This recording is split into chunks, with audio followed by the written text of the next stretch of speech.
It all started when we were living in this little house in Monterey, my hometown, and just a few blocks down that way, 3 blocks from here, there's a little corner store. I went down to the corner store and I'd found that kids had gone down there to buy popsicles and they were having to walk past the open display of porn.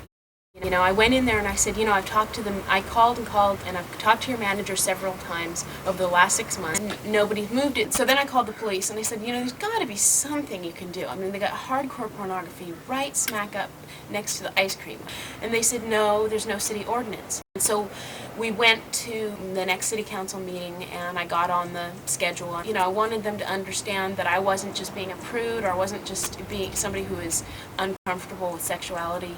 I wrote down a list of porn magazines and I read them to the mayor.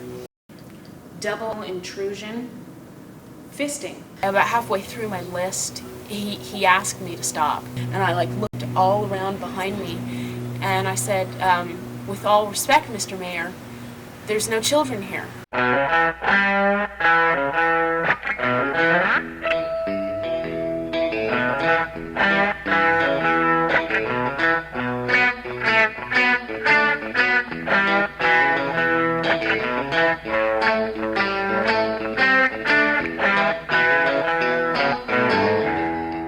The next day it ran, front page of the paper.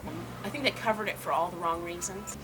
But at least we got on the front page and immediately there was action. We don't have a right to tell you you can't sell this material, but we do have a right to protect children 18 and under from seeing this, or excuse me, under 18, from seeing this material.